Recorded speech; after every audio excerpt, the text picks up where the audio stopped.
So how can churches, since churches can be hurtful, how can churches help when it comes to how busy the families are?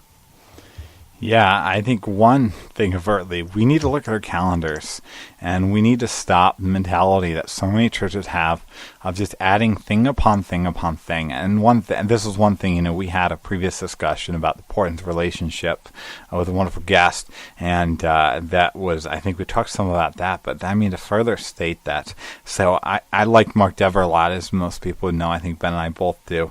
And I was listening to a talk that he had, and somebody asked a question about how he should handle when his church has elder meetings on Saturday during the day, and he works Monday through Friday.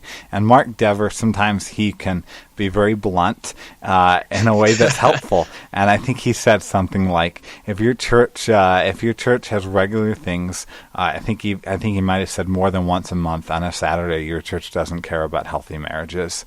And and I think maybe that's a little overstatement, but I see the point, and I think there's some truth to that if we busy up the schedule like this, we don't care about parenting, we don't care about healthy marriages, we just care about people getting really busy at the church and supporting the church having so many different marks of success that we can check off and say that we had 87 people at this thing, we had 48 people at this thing, rather than ensuring that our families are actually growing. But I'd also add, I think practically we can do other things. Like, we can provide models of a healthy way to do it. So I have a friend, Lori, that goes to our church, and she had brought up an idea one time to me. She encouraged it would be a good idea to have some kind of family dinner night at our church a couple years ago, and a night where we all come together as families in the church, young families, and we eat together. We eat with our own kids. We have family worship time together, and we engage with one another. So it's kind of family dinner, but together. And it was, I think, a really special opportunity, and I modeled what a healthy approach to family dinner and family worship is. No, that's a cool idea. I actually read recently of a pastor who was wanting to encourage families to have family worship, and I think he was encouraging them to do it around the dinner table because he thought, well, that's something you're going to do. But then he found out people they weren't used to having family dinner without the TV on or some sort of media coming at them, and so he said, all right, so we'll backtrack here, and they started doing like once a month. They had Sunday night services once a month. They would have a family dinner where they would just have everyone would eat dinner, but they would eat with their families, and then he would get up at different points and suggest things for people to talk about, because just having a conversation at the dinner table together was foreign. And I think that was a wise approach to just helping people along. We've talked about this before. I think we talked about some with David and Michael. Where we're at now is not as important of the direction that we're heading and the vision that's there. And so that's a cool idea.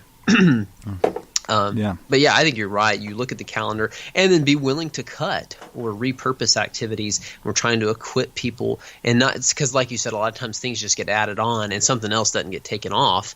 And I had to have a conversation with someone one time that, well, why aren't we doing this and that? And I said, well, there's opportunity cost. You got a limited pool of people that are helping, and so we can't just keep adding on stuff. And so and it comes down to it's not the church's job to be the discipler of the kids. We have a role for sure, but we can't put on so much that we're just telling the parents just back off, drop them off. We got it. At some point, you got to get the church calendar in a hacksaw. That is right. So, and this question may get edited out. I couldn't really think of anything, but any resources that you would recommend, Tony? Yeah. So to keep the podcast relatively short on busyness, I kid. I think one recommendation I do have is Crazy Busy by Kevin DeYoung, a book about busyness.